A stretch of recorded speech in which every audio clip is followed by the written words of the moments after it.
The passing of Queen Elizabeth II, the steadfast matriarch whose reign defined nearly a century, triggered an unprecedented wave of national mourning. Yet, behind the black veils and public eulogies, her death catapulted the House of Windsor into its greatest era of suspicion and financial intrigue. As the sands settle on an era, a single impenetrable vault, her secret will, has become the epicenter of Britain's most combustible royal enigma. Sealed for a century, the Wall of Silence. Unlike any other citizen, the late Queen's final testament was instantly sealed by the courts, locked away from Parliament, media, and even many family members. The will's contents are to remain secret for at least 90 years. Officially, the justification is to protect the monarchy's dignity and prevent public spectacle. In truth, palace insiders admit, the secrecy acts as a rampart shielding not only privacy but also unresolved rivalries, explosive allocations of wealth, and past scandals which, if unearthed, could shake the monarchy to its very foundations. Each news cycle brings fresh calls for transparency, but the royal legal apparatus has only grown more aggressive, suppressing leaks and threatening even senior insiders with ruinous lawsuits for any disclosure. The fortune that nobody can map. Estimates of Queen Elizabeth's private wealth easily range between £400 to £550 million. This mammoth sum excludes the Crown estate, jewels, and palaces, which are held in national trust. Instead, her will controls private estates, Balmoral, Sandringham, worth tens of millions, with embedded assets from farmlands to luxury villages. Hundreds of irreplaceable jewels, art, and rare artifacts, many never fully catalogued. Investment portfolios spanning British equities, international holdings, and secretive offshore funds linked to architects of royal finance since the 1950s. Personal shares inherited from the Queen Mother and Prince Philip, layers of outdated trusts, and ancient family reserves. Month by month, documents leak hinting at coded transactions, mysterious property deeds, and shell companies from Zurich to the Caymans.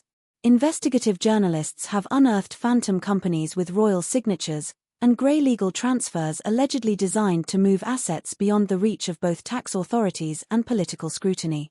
The battle for the legacy, heirs at war. In the absence of answers, rumour fills every void.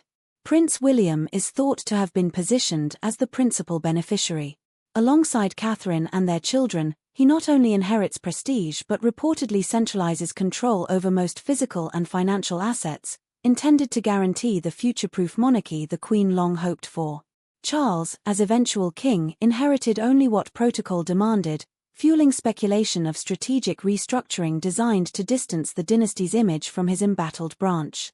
Prince Andrew's inheritance is said to have been quietly throttled in the wake of public scandal, with potent legal mechanisms enforcing limits and conditions on access to funds and properties. Harry, Meghan, and their children are rumored to be the chief casualties, with offshore family trusts frozen or redirected. Lingering legal knots quietly ensure lasting separation. Stoic courtiers and even distant shadow heirs, figures loyal for decades, are believed to have been quietly rewarded, in what many see as a calculated buyout of future silence. Some suggest the will contains cryptic clauses for lost heirs, unacknowledged relatives or loyalists benefiting from sizable bequests on the condition of absolute secrecy. Tax-free billions, public outrage and political fallout. Perhaps most inflammatory is the fact that this private fortune passes entirely untaxed.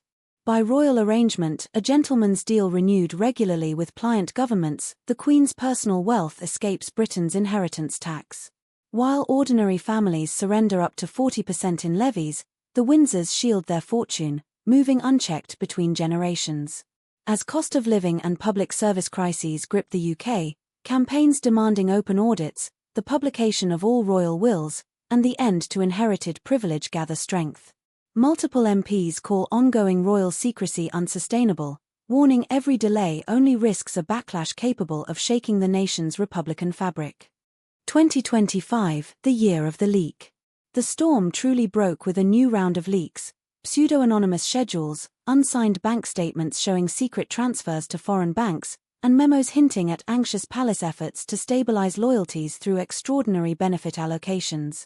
Analysts traced coded property sales, trust amendments on the eve of the Queen's death, and private letters expressing fears that certain legacies might ignite public scandal. The palace responded with hardened censorship, threatening journalists, hiring cybersecurity firms, and redrafting non-disclosures for even the most trusted staff. Insiders describe lockdown atmosphere, and report that some Windsor confidants were abruptly dismissed or exiled on the mere suspicion of leaking details. Divisions deepen behind palace doors. Behind the marble corridors, the family rift grows raw. William and Charles, once united in public, now manage their own camps and lawyers, each anxious over the other's true inheritance and long-term influence. Anne and other minor royals, long content to work in the background, now find themselves unexpectedly central, managing delegated trusts, patronages, and the swirling politics of who stays, who goes. Charles's health problems, which parallel his mother's decline, threaten to accelerate the entire timetable of succession and asset transfer. Harry and Meghan, watching from America, are said to be consulting legal and PR experts about their own next salvo, a campaign that could include new interviews, tell-all memoirs, or even documentary exposés on what was stolen from their branch of Windsor.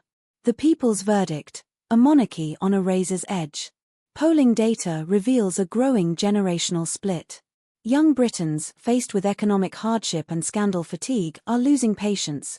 For them, a royal family that won't disclose its windfalls is simply an outdated symbol of inequality. Even lifelong monarchists now demand cleansing honesty as the only way to preserve the institution's credibility. Media saturation, the endless analysis of every potential memo, slip-up, or rumor adds fuel to the slow-burning crisis. Viral hashtags like #OpenTheWill and #RoyalWealth fly alongside memes and video explainers dissecting obscure details pulled from every fresh drip of information. The real threat: what if the truth explodes? The specter looms. What happens when a digital leak, a court challenge, or the revelation by a reckless insider finally lays bare the true content of the Queen's will? Will forgotten beneficiaries upend succession or spark new lawsuits? Will the confirmation of hidden trusts and foreign properties expose years of financial denial or legal maneuver? Could the revelation of punitive clauses against family traitors, or hush funds for palace staff, destroy the Crown's remaining public affection? Legal scholars warn that the monarchy's ability to keep itself above the laws of transparency, fairness, and taxation may not survive a single generation more. Politicians hint that future parliaments will demand open books or else. One final secret, still untold. In the end, this is not just the story of one woman's fortune. It is the myth and memory of an entire era. Queen Elizabeth's secret will, its gifts, omissions, shadows, and silences, now stands as both symbol and crucible for the future crown. Every day the vault remains sealed, every rumor that echoes, every new divide in the House of Windsor drives the monarchy closer to reckoning. The next act could be the greatest royal rupture of modern times. For as every dynasty learns, nothing stays hidden forever. When the Queen's secrets finally see the light, Britain itself may never be the same.